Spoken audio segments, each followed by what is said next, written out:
네, 우리는 지금 직분자를 세우기 위해서 이와 관련된 말씀을 나누고 있습니다. 오늘이 네 번째 말씀인데 오늘 말씀으로 해서 이제 직분과 관련된 말씀은 마무리하고 다음 주에는 복음과 관련된 말씀을 여러분들과 함께 나눌 생각입니다. 칼럼을 한번 읽어보시고 그리고 그 다음 주부터는 여호수아서 강해를 준비하고 있습니다.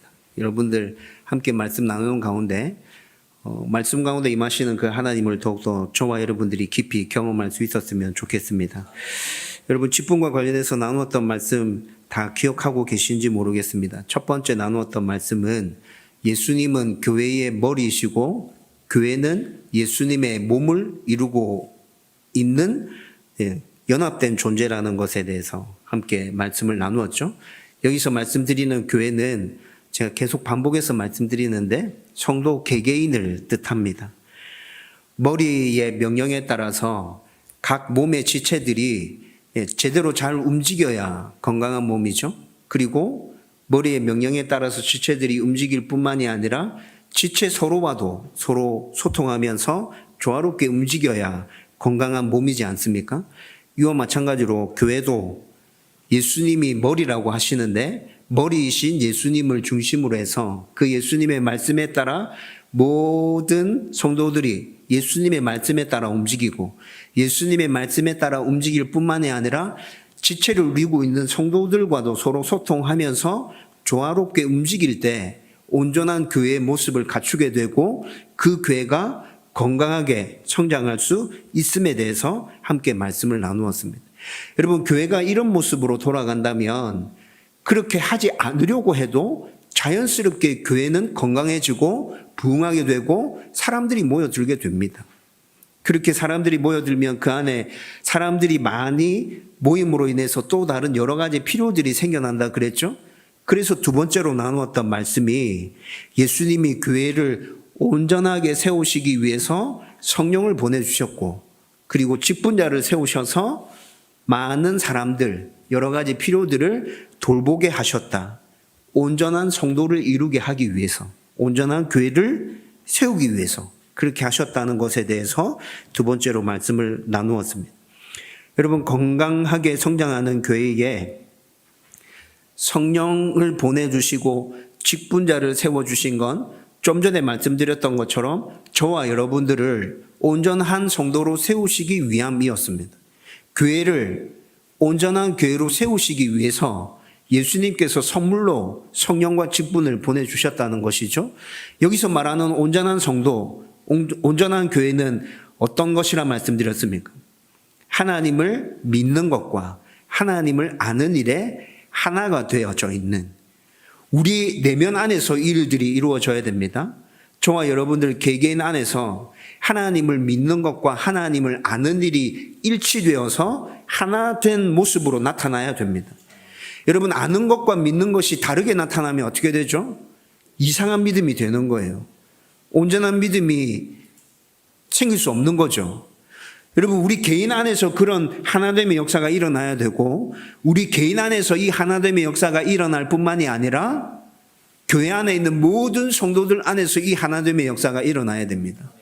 성경을 근거로 해서 성경에서 말씀하시는 하나님이 누구인지 우리 모두 다는 똑같은 지식을 가지고 있어야 됩니다. 여러분 그 지식의 깊이와 넓이는 다를 수 있어요. 신앙의 연수에 따라서 성경에서 말씀하고 있는 하나님에 대한 그 지식의 넓이와 깊이는 다를 수 있지만 성경에서 말씀하시는 그 하나님을 모두 다가 알고 있어야 된다는 것이죠. 그리고 그렇게 알게 된 그 하나님을 온 성도들이 하나된 믿음으로 같이 신앙하며 그 하나님을 섬길 때 교회는 온전한 교회로 설 수 있는 것입니다. 여러분 하나님께서 예수님께서 바라고 원하시는 온전한 성도의 모습은 이렇게 아는 것과 믿는 것이 일치되어져 있는 성도 그리고 교회 안에 있는 모든 성도들 사이에서 아는 것과 믿는 것이 일치되어져 있는 하나 되어져 있는 그 교회 이 교회를 세우시기 위해서 예수님이 무엇을 선물로 보내주셨다고요? 성령을 선물로 보내주셨습니다. 그리고 직분을 선물로 주셔서 이 일을 이루어 가신다는 것이죠. 여러분, 이 일을 통해서 하나님은 당신이 하나님이심을 드러내게 될 것입니다. 교회가 곳곳에 온전하게 세워져 가는 모습들을 보면서 사람들은 교회 안에 뭔가 신비한 능력이 있구나라는 것들을 생각하게 되겠죠. 성도들이 서로 섬기고 또 사회를 향하여 손을 내미는 그 모습들을 보면서 믿지 않는 사람들이 예수 믿는 사람들에게는 뭔가 특별한 게 있어 라고 생각하게 될 것입니다. 여러분, 저는 이것을 하나님이 하나님 되심이 우리를 통해서 나타나는 일이라 그렇게 말합니다. 이것을 통해서 하나님 영광 받으시는 것이죠. 그리고 이런 일들을 행하는 자들에게 하나님은 당신이 약속하신 은혜와 복을 부어주십니다.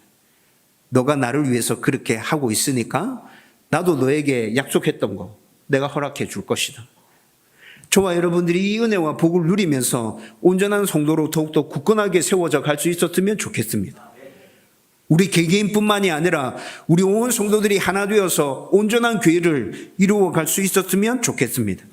그리고 세 번째로 나눈 말씀은 성령과 직분을 통해서 교회를 건강하게 세워가시는 그 구체적인 모습에 대해서 함께 나누었죠. 여러분, 초대교회 때 사도들이 성령 충만해서 사도의 직분을 제대로 잘 감당하면서 교회가 폭발적으로 부흥했습니다. 수많은 사람들이 교회로 몰려 들어오기 시작했죠. 그런데 그 수많은 사람들이 교회로 몰려 들어오기 시작하면서 작은 문제들이 곳곳에서 계속 생겨나기 시작합니다. 오늘 우리가 읽었던 성경 말씀에서는 과부들의 구제 문제와 관련해서 뭔가 사건이 생겼음을 얘기해 주고 있어요. 여러분, 이렇게 여러 사람들과 다양한 필요들이 생겨날 때 예수님께서는 직분을 허락해 주셔서 교회를 건강하게 세우신다 했는데 지금 초대교회 상황이 그 직분을 통해서 교회가 건강하게 세워져 가야 되는 상황 가운데 놓여져 있다는 거예요. 그래서 이들이 어떻게 합니까? 성령 충만하고 지혜로운 사람들을 뽑아서 사도들이 온전하게 감당하고 있는 그 모든 일들에 대해서 사도는 사도의 고유한 일을 하십시오. 우리가 그 나머지 일들에 대해서 맡아서 교회를 건강하게 세워가겠습니다 라는 결정을 내리게 되고 그 일들이 실제로 이루어졌습니다. 그렇게 했더니 어떤 일이 일어납니까? 예루살렘 초대교회는 더 크게 성장하고 부흥하고 온전한 교회로 세워져 가는 것들을 볼 수 있죠. 여러분, 오늘 우리가 읽었던 7절 말씀 끝부분에서 제사장의 무리까지 예수께로 돌아오더라고 말씀하고 있습니다. 제사장이 어떤 사람이었는지 제가 2주 전에 말씀드렸잖아요. 제사장은 예수님을 십자가에 못 박을 때 앞장섰던 사람들이었습니다. 그런 사람들조차도 교회가 이렇게 건강하게 성장할 때 예수를 구주로 인정하고 그들의 무리 가운데로 돌아오는 모습들. 여러분, 이것이 놀라운 성령의 역사가 아니면 무엇이겠습니까? 하나님이 교회의 주인이시고 하나님께서 교회를 건강하게 세워가신다는 반증이잖아요. 여러분, 저는 이 시대에도 교회 가운데 이런 일이 일어날 수 있다 생각합니다. 확신합니다. 제대로 된 직분자가 세워진다면 그 직분에 따라서 각자의 역할을 헌신되이 성실하게 감당한다면 지금 이 시대도 이런 놀라운 일들이 일어나게 될 것이고 이 일이 우리 교회 안에서 일어나기를 주님의 이름으로 축원드립니다. 저와 여러분들이 같이 소원하고 같이 꿈꾸고 같이 기대하고 같이 기도하면서 여러분 이런 교회 세우고 하나님의 은혜와 복을 누릴 수 있기를 주님의 이름으로 축원드립니다. 여러분, 이제 오늘 직분에 대한 마지막 설교로 그러면 어떤 성도를 직분자로 세워야 하는가, 직분자의 자격에 대해서 함께 말씀을 나누려고 합니다. 오늘 우리가 읽었던 본문 말씀 3절에서 직분자의 자격에 대해서 분명하게 말씀해 주고 있습니다. 성령과 지혜가 충만하여 사람들에게 칭찬받는 사람을 직분자로 세워라. 3절에서 분명히 이렇게 얘기하고 있죠. 여러분, 그런데 지지난주에도 말씀을 드렸는데 이 말씀만 보고 있으면 너무 추상적이고 명확하지 않은 것 아닙니까? 라는 생각이 듭니다. 성령 충만하고 지혜가 충만한 자. 이거 말고 좀 구체적인 자격들이 쭉 나열돼야 되는 거 아닌가요, 목사님? 디모데전서에는 그런 자격들이 나와 있던데요. 디도서에는 그런 자격들이 나와 있던데요. 이렇게 생각하는 성도들이 있을 수 있습니다. 여러분, 그런데 성경에서 말씀하는 성령 충만이 무엇인지 알게 된다면, 성령 충만하고 난 후에 성도 가운데 어떤 일이 일어나게 되는지 알고 있다면, 성경에서 말씀하시는 하나님의 지혜가 무엇인지, 그리고 그 지혜가 있는 사람에게서 어떤 일이 일어나는지에 대해서 알고 있다면, 여러분 그렇게 질문하는 것들이 쑥 들어가게 될 겁니다. 아, 성령 충만한 것, 지혜가 충만한 것, 직분자의 자격으로서 그것으로 충분하구나. 여러분 3절에서 이런 직분자의 자격이 언급됐죠?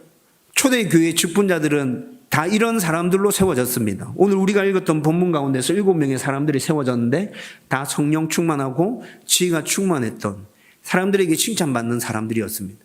여러분 그 사람들이 그렇게 세워지고 난 다음에 사역할 때 성령의 역사가 교회 가운데 임하고 있잖아요. 여러분 이 자격이면 충분하구나. 오늘 우리가 읽었던 본문 말씀에서도 확인할 수 있죠. 제 개인적으로는 디모데전서에서 말씀하고 있는 직분자의 자격들, 디도서에서 말씀하고 있는 직분자의 자격들보다 오늘 본문 3절에서 나와 있는 이 직분자의 자격이 더 중요하고 더 우리가 사모하며 붙들어야 될 자격이라 저는 확신합니다. 그래서 이에 대해서 여러분들과 좀 더 구체적으로 살펴보려고 합니다. 여러분, 나는 직분자로 피택받지 않았는데 라는 생각을 가지시면 안 됩니다. 여러분 오늘 저와 여러분들이 나누는 이 말씀은 직분자로 피택받은 분들에게만 적용되어지는 것이 아니고 교회 안에서 적은 일이라도 섬기고 사역하고 있는 모든 분들이 함께 받아야 하는 말씀입니다. 저와 여러분들이 오늘 나눈 이 말씀에 따라서 같은 마음을 품고 사역하고 헌신하고 섬기기 시작한다면 제가 계속 말씀드리고 있는 건강한 교회 모습, 온전한 교회 모습은 우리 가운데 분명히 드러나게 될 것입니다. 여러분 직분자의 첫 번째 자격은 성령 충만한 자여야 합니다. 여러분 왜 성령 충만한 사람을 직분자로 세워야 합니까? 성령 충만이 뭐죠? 성령 충만은 예수의 영이 우리 내면에 가득 채워진 것을 성령 충만이라 하죠. 여러분 우리가 예수님을 구주로 믿고 고백할 때 예외 없이 성령님이 우리 내면 가운데 임재하십니다. 여러분 이것을 신학적인 용어로 성령 세례라 합니다. 성령 세례는 특별한 모습이 나타나지 않을 수 있고 그냥 잠잠히 성령님께서 내 안에 들어와서 임재하실 수 있습니다. 뭔가 특별한 눈으로 보이는 또 현상 같은 게 나타날 수도 있습니다. 성경이 그 모든 것들에 대해서 다 기록하고 있습니다. 근데 분명한 건 여러분들이 진심으로 예수 그리스도를 나를 구원해 주신 구주로 믿고 고백했다면 그 고백하는 순간에 저와 여러분들 안에는 성령 하나님께서 들어와 계신다는 것이죠.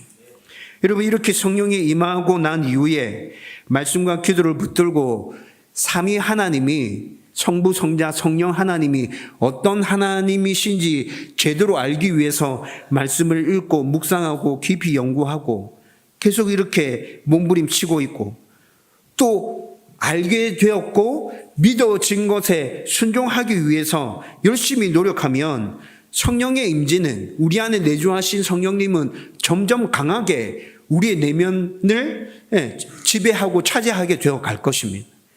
여러분 이것을 신학적인 용어로 성령 충만이라 합니다. 성령 세례는 예수 그리스도를 구주로 고백할 때 우리 가운데 성령이 임하시는 것이고 성령 충만은 그렇게 임한 성령이 나의 모든 삶의 부분을 다스리고 통치해가는 그 모습을 성령 충만이라 한다는 것이죠.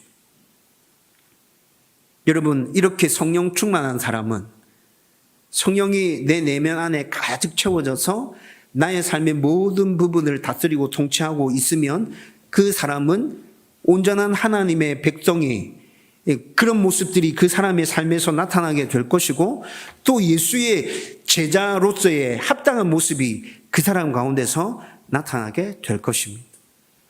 여러분 성경에서는 분명히 성도의 삶이 이렇게 되어야 한다고 말씀해 주고 있죠. 계속해서 거듭거듭 강조해서 말씀합니다. 성령 충만을 받아라. 너희들이 성령 가운데서 행해야 한다. 성령에 순종해야 돼. 여러분, 그런데 성령에 임한 후에도 예전에 세상의 방식과 생각을 버리지 못하고 그대로 따라 사는 사람들이 있습니다. 예수를 믿지 않는 것이 아닙니다. 예수를 구주로 고백하지 않은 것이 아니에요. 그럼에도 불구하고 성령이 내 안에, 내 내면 안에 임재하셨음에도 불구하고 그냥 세상 방식에 따라서 계속 그렇게 살아가면 그 사람은 여전히 죄의 구렁텅이 가운데 빠져서 호적거리면서 살아가고 있을 것입니다. 여러분, 성도 중에 이렇게 살아가는 사람들이 정말 많습니다. 예수 안 믿는 게 아닙니다. 예수님 믿습니다. 진짜 신앙이 있습니다. 그럼에도 불구하고 교회 나와서 주일날 한번 예배 드리고 나면 세상 가운데 나아가서는 하나님의 말씀을 생각하지 않고 성령의 음성에 귀 기울이지 않고 자기의 생각과 판단에 따라서 모든 일들을 결정하며 살아가죠. 혹시 여러분들이 그렇지는 않습니까? 이런 모습이라면 여러분들은 성령 충만과는 거리가 먼 성도인 것이죠. 여러분, 쉽게 말씀드리면 성령 충만하면 점점 더 우리의 모든 삶 가운데 예수님의 인도하심과 보호하심이 충만하게 임하게 될 것이고 그분의 말씀에 순종하기 위해서 우리는 몸부림치게 될 것입니다. 성령 충만하면 더 좋은 하나님의 백성으로 우리는 날마다 조금씩 변화되어져 갈 것이고 온전한 예수의 제자로 굳게 세워져 갈 것입니다. 성령 충만하면 모든 일에 말씀을 기준으로 해서 하나님의 뜻에 합당하게 결정하고 그 일들을 진행시켜 가기 위해서 애쓰게 될 것입니다. 여러분, 그래서 직분자를 세울 때 성령 충만한 자를 먼저 세워야 된다고 성경은 우리 가운데 얘기해 주고 있는 것이죠. 여러분, 이 모든 것들을 간단하게 딱 한 단어로 정리해서 말씀드리면 성령 충만한 자는 하나님과 동행하는 삶을 사는 자입니다. 교회 직분자를 세울 때는 하나님과 동행하는 자를 직분자로 세워야 합니다. 그래야 그를 통하여 하나님의 뜻이 드러날 수 있고 그를 통하여 온전한 성도를 세울 수 있고 그를 통하여 하나님의 나라가 이 땅 가운데 세워지게 된다는 것이죠. 여러분, 하나님의 교회와 성도와 자기 자신을 온전하게 세워가는 것은 성령의 도움 없이는, 성령의 역사 없이는 절대 불가능한 일 아닙니까? 여러분, 지난주 야보크 기도회 설교할 때 제가 무엇 때문에 씨름하고 갈등하고 있는지 또 말씀드렸잖아요. 그러면서 제가 느끼는 게 뭐라 그랬죠? 저의 변화는 오직 하나님의 은혜, 제 노력과 제 결단과 제 의지로 그 일들이 이루어지는 것이 아니라고요. 오직 하나님의 은혜입니다. 여러분, 이 은혜가 어디서부터 오는 것입니까? 내 안에 임재해 계시는 성령님으로부터 이 은혜가 나의 가운데 임하는 것이죠. 그 성령의 은혜가 넘쳐나야 목사인 저도 변할 수 있는 것입니다. 그 성령의 은혜가 여러분들 가운데 넘쳐나야 여러분들이 온전한 성도로 굳게 설 수 있다는 말입니다. 우리의 힘으로 교회 일을 감당하려고 할 때 어떤 일이 일어났죠? 여러분, 경험해 본 적 없습니까? 성령의 은혜 없이 내 열심과 내 노력과 내 결정과 내 판단과 내 의지에 따라서 교회 일을 감당하려고 했을 때 분열과 분란만이 일어나는 걸 경험하지 못하셨습니까? 일이 잘 끝날 때도 있었을 겁니다. 그렇게 해서 일이 잘 끝났는데 무엇만 남던가요? 하나님이 드러나던가요? 여러분들 자신이 드러나지 않았습니까? 저는 이런 경험 너무 많이 했어요. 일을 잘 마무리했는데 하나님은 온데간데 없고 저 자신이 드러나서 주목받길 원하고 사람들에게 인정받길 원하는 제 마음들, 사람들의 시선이 하나님께 집중되는 게 아니라 목사인 저에게 집중되는 것들 너무 많이 경험하죠. 여러분, 저는 진짜 거의 매일 기도하면서 갈망합니다. 우리 예배 가운데 성령의 강력한 역사가 있었으면 좋겠습니다. 인위적으로 예배의 순서를 제가 이렇게 해가는 것이 제일 강력하게 하나님 앞에 예배 드릴 수 있는 방법인 것 같다 생각해서 순서를 이렇게 짜서 예배 드립니다. 그런데 그 순서 안에 성령의 임재하심이 있었으면 좋겠습니다. 매 주일마다 반복되는 제 설교 안에 성령이 날던 검과 같이 임재하셔서 우리의 심령과 골수를 찔러 쪼개는 역사들이 매주마다 있었으면 좋겠습니다. 그 말씀 앞에 우리가 발가벗겨져서 세워지고 하나님 이런 분이시구나. 하나님 나에게 지금 이렇게 말씀하고 계시구나. 내가 이렇게 살아야겠구나. 그 성령의 역사가, 말씀의 역사가 있었으면 좋겠습니다. 전도사님이 인도하시는 그 찬양 가운데 성령의 기름 부으심이 넘쳐났으면 좋겠습니다. 야복그 기도에 짧은 시간이지만 기도할 때 성령의 불길이 우리 가운데 임해서 하나님의 뜻이 무엇인지 기도하면서 정확하게 알 수 있었으면 좋겠습니다. 우리의 섬김과 전도와 교제 가운데 성령 하나님께서 부어주시는 기쁨과 감사와 즐거움이 넘쳐났으면 좋겠고 서로에 대한 사랑이 넘쳐났으면 좋겠습니다. 여러분, 이 모든 일들은 우리의 노력과 의지와 결단으로 되는 일이 아닙니다. 성령이 임재하셔서 하셔야만 가능한 일인 것이죠.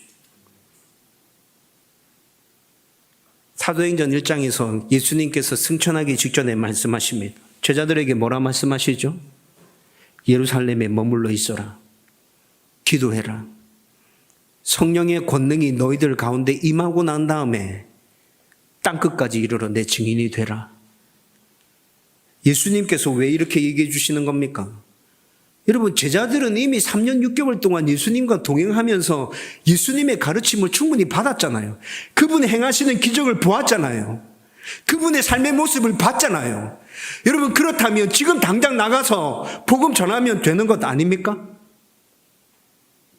부활까지 경험했으니까, 내가 모든 일들을 다 성취하고 이루는 것 니네들이 눈으로 다 봤으니까 이제 나가서 전도해, 전해. 내가 가르친 거, 내가 너희들에게 보였던 기적들 사람들에게 전부 다 얘기해줘. 여러분, 이렇게 말해도 되는 것 아닙니까? 근데 왜 기다리라 하시죠? 성령의 권능을 왜 받으라고 말씀하시는 겁니까? 성령 없이는 아무것도 할 수 없기 때문에. 제자들이 예수님의 말씀에 순종함으로 예루살렘 마가의 다락방에 모여서 기도합니다. 성령이 그들 가운데 임재합니다. 그리고 제자들이 정말 놀랍게 쓰임받기 시작하죠. 제자들의 성령 충만한 그 모습으로 인하여, 그 사역으로 인하여, 그 섬김으로 인하여 예루살렘 초대교회가 폭발적으로 부흥하는 것입니다. 제자들의 그 모습 가운데 성령이 역사하고 있기 때문에 그 일들이 일어나는 것이라고요. 저와 여러분들 가운데 성령이 역사하고 있으면 똑같은 일들이 지금 이 시대 우리 교회 가운데 일어나게 될 것입니다. 같이 사모하십시다. 그리고 성령 충만하면 좋은 성품의 열매를 맺게 됩니다. 여러분, 이것도 굉장히 중요한 것입니다. 갈라디아서 5장 22절에서 23절 말씀 보면 성령의 9가지 열매가 등장하죠. 사랑과 희락과 화평과 오래 참음과 자비와 양성과 충성과 온유와 절제, 9가지 성령의 열매들이 쭉 나열되고 있습니다. 여러분, 이 성령의 9가지 열매들은 전부 다 성품과 연결되어져 있다는 걸 여러분들 많이 들어보셨죠? 성령 충만해서 성령의 열매를 맺는다. 다른 말로 바꾸면 어떻게 되는 거죠? 성령 충만해서 성령의 열매가 맺히면 우리는 예수님의 성품을 담게 된다. 여러분, 예수님이 이런 모습이었잖아요. 성도와 교회를 온전히 세우는 일은 모두 다 사람과 관련된 일입니다. 따라서 일하는 사람의 성품은 굉장히 중요합니다. 성품이 모난 사람은 다른 사람들과 잘 지내는 게 어렵죠. 그리고 성품이 모나 있는 사람은 절대로 좋은 일꾼이 될 수 없습니다. 성령 충만해서 우리의 성품이 예수님을 닮아야 우리는 다른 사람들을 온전하게 세우고 교회를 온전하게 세우는 일에 쓰임받을 수 있게 되는 것입니다. 저는 우리의 변화와 성숙이 성품에서 드러나야 된다고 확신하고 있습니다. 여러분 정말 예수 잘 믿고 신앙이 좋아지고 있습니까? 그것이 어떻게 표현되어져야 되죠? 어떻게 드러나야 됩니까? 여러분들의 성품에서 드러나야 됩니다. 화를 잘 내던 사람이 부드러운 사람으로 바뀌고, 사람들을 잘 이해해주지 못하는 사람이 이해 폭이 넓어지고, 아주 인색하던 사람이 베품의 손길이 넓어지고, 여러분 이런 모습으로 드러나야 성령 충만한 모습이 그 사람 가운데 넘쳐나고 있는 것이에요. 저는 제가 이렇게 성품으로 제 안에 성령 충만하다는 모습들이 여러분들 가운데 드러났으면 좋겠습니다. 내 모습이, 내 성품이 그렇게 조금씩 바뀌어져 가면서 우리 성도들이 목사님 성령 충만하구나 라는 것을 알 수 있었으면 좋겠다고요. 여러분들 서로가 그렇게 성품의 모습이 조금씩 바뀌어져 가는 것들을 보면서 저 성도가 성령 충만하구나 서로 알 수 있었으면 좋겠다고요. 일의 능률보다, 일의 결과보다 좀 느리게 가고 더디게 가더라도 그렇게 성품이 잘 다듬어진 성도들이 서로 사랑하고 보듬어주고 품어주는 모습으로 우리 교회가 온전한 교회로 세워져 갈 수 있었으면 좋겠습니다. 여러분 이런 모든 이유를 종합해서 오늘 사도행전 6장 3절에서 직분자의 자격에 대해서 첫 번째 말씀합니다. 성령이 충만해야 된다. 그런 사람이 직분자로 세워져야 온전한 성도를 세울 수 있고 온전한 교회를 세울 수 있다. 여러분 동의되지 않습니까? 충분히 동의되죠. 저와 여러분들이 성령 충만한 성도들이 되기를 주님의 이름으로 축원드립니다. 직분자의 두 번째 자격은 지혜가 충만한 자를 직분자로 세워야 합니다. 이건 또 왜 그렇습니까?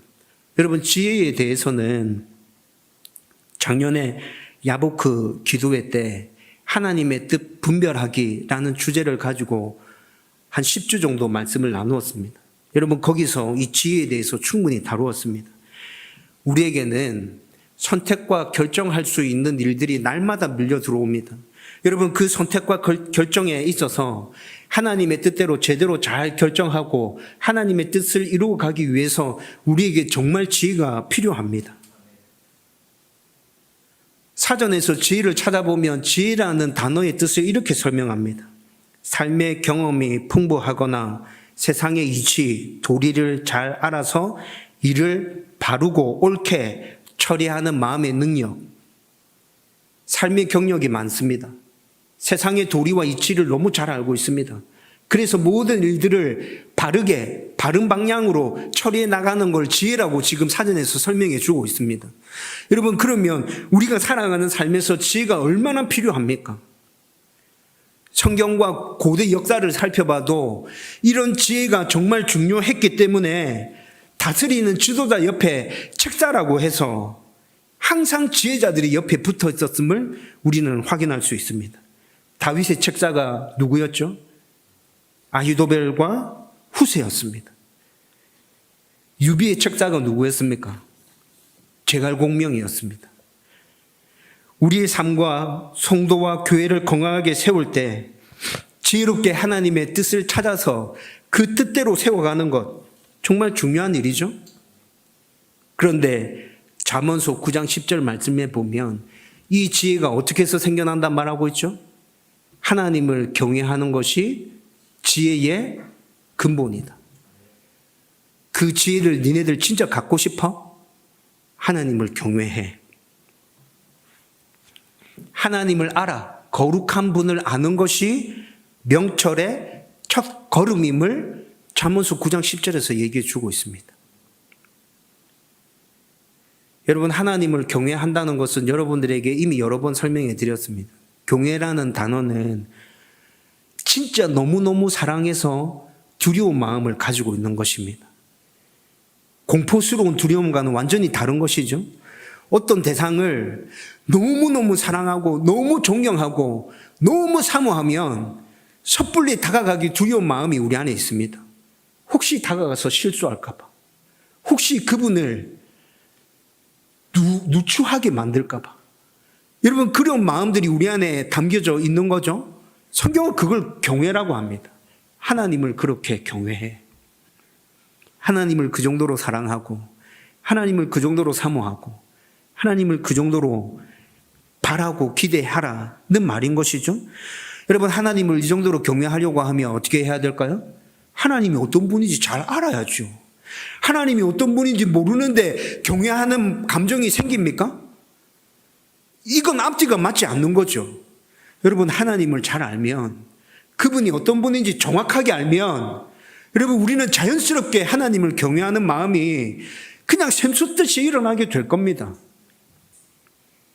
이 세상 만물을 창조하신 하나님, 지금도 여전히 이 세상 만물을 다스리고 통치하고 계시는 그 하나님, 나를 구원해 주시기 위해서 놀라운 계획들을 세우시고 그 계획들을 낱낱 없이 하나도 빠짐없이 다 이루신 그 하나님, 하나님의 전지전능하심, 선하심, 거룩하심, 위대하심, 광대하심, 미쁘심, 신실하심. 여러분, 그 하나님을 깊이 알아간다면, 그래서 그 하나님이 나를 얼마나 사랑하고 있는지, 나에게 어떤 은혜와 복을 주시길 원하고 계시는지 그걸 안다면, 여러분, 저와 여러분들은 자연스럽게 하나님 경외하게 될걸요. 그래서 말씀과 기도를 붙들고 하나님을 알기 위해서 우리는 날마다 몸부림쳐야 한다고 제가 끊임없이 강조하는 것입니다. 여러분, 말씀을 통해서 우리는 하나님을 그렇게 알아갈 수 있습니다. 그리고 말씀을 통해서 하나님을 그렇게 알아가는 것과 더불어서 말씀을 계속해서 묵상하고 연구하고 있을 때 우리는 지혜가 생겨나게 됩니다. 우리에게 지혜가 생겨나게 됩니다. 그건 또 왜 그렇죠? 하나님의 뜻 분별하게 해서 하나님의 말씀은 이 세상에 있는 모든 법률과 모든 삶의 원리들을 다 담고 있는 기준이 된다고 제가 말씀드렸죠. 기억나시죠? 여러분, 하나님의 말씀은 그런 것입니다. 우리 삶의 기준이 된다고 해요. 이 세상에 존재하는, 옛날에 존재했던, 지금 존재하고 있는 모든 법률과 원칙들이 성경의 그 원리 안에 다 담겨져 있는 것이라고요. 그래서 말씀을 통해서 하나님을 알아가는 것과 더불어서 말씀을 계속 보고 있으면 삶의 원리와 기준이 우리 가운데 분명하게 새겨지게 되는 것이죠. 여러분, 이런 것들이 다 모여지면 이것이 지혜이지 않습니까? 삶의 경험이 풍부하고 세상의 이치와 도리에 있어서 정확하게 잘 알아서 모든 일들을 현명하게 결정할 수 있는 마음의 능력, 하나님에 대해서 잘 아는 것과 더불어서 세상의 모든 원리와 기준들이 어떻게 돌아가는지 말씀을 통해서 잘 알고 있다면 여러분, 이것들이 합쳐져서 지혜가 되는 것이잖아요. 저와 여러분들 안에 이런 지혜가 있을 때 모든 일들을 어떻게 결정할 수 있습니까? 하나님이 원하시는 뜻대로 옳고 바르게, 정직하게, 그리고 사람들에게 유익하게, 나에게 유익하게, 교회에 유익하게, 우리는 모든 일들을 그렇게 지혜롭게 결정할 수 있게 되는 것이죠. 결국 지혜는 모든 일을 말씀을 기준으로 하나님을 경외해서 그분의 뜻에 합당하게 결정하고 풀어갈 수 있게 만들어줍니다. 그리고 지혜는 사람들과의 관계에서 많은 문제가 생겨나도 이웃 사랑의 관점에서 그 일들을 또 잘 풀어갈 수 있는 능력을 우리 가운데 더해준다고요. 이뿐만이 아니라 지혜는 많은 사람의 동의와 지지를 얻으면서 서로 동력할 수 있도록 만들어 줄 것입니다. 여러분, 지혜로운 사람들이 일을 이렇게 잘 결정해서 풀어가는 모습들을 보면 사람들은 그 사람들의 결정과 그 사람들의 일 진행 방식을 지지해 주겠죠? 동의해 주겠죠? 그래, 저렇게 해야 돼. 저게 맞아.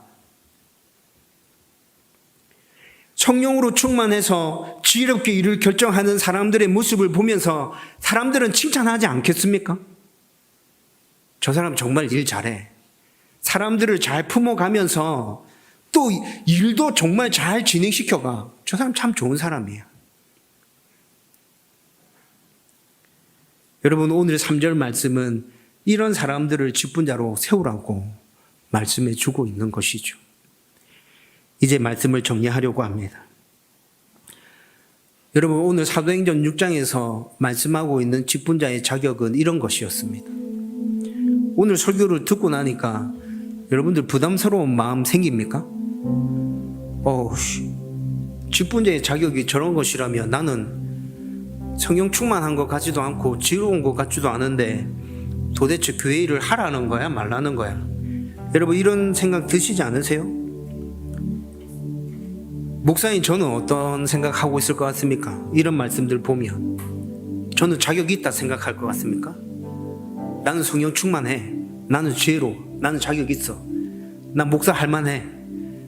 여러분, 그렇게 보입니까? 제가 사역 시작하면서 지금 24년 차입니다. 사역 24년 차인데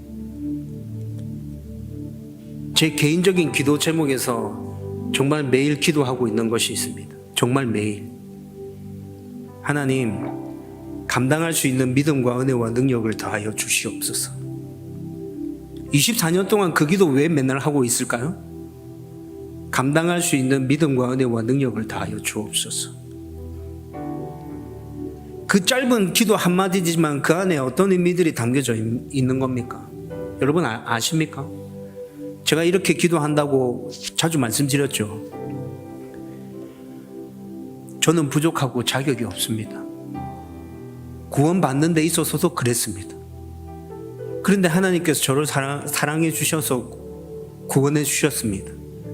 당신의 자녀로 삼아 주셨습니다. 이것만 생각해도 너무 고맙고 감사한데 직분까지 맡겨주셔서 성도를 세우라고, 교회를 세우라고 제게 사명까지 허락해 주셨습니다. 진짜 너무 고맙고 감사합니다. 근데 제 자신을 생각해 보면 성령 충만하지 않습니다. 지혜롭지 않습니다. 그래서 날마다 그렇게 기도합니다. 하나님, 감당할 수 있는 믿음과 은혜와 능력을 더해 주십시오. 제가 할 수 없습니다. 하나님 아시지 않습니까? 그런데 저한테 맡겼지 않습니까? 하나님, 저에게 그런 능력 주실 만한 능력도 하나님 갖고 계시지 않습니까?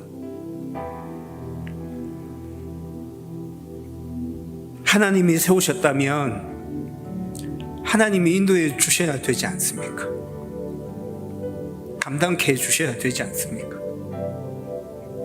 그냥 날마다 그 기도 하게 되는 것이죠. 여러분, 부족하다고 생각되시면 저와 같이 기도하십시다. 감사하십시다.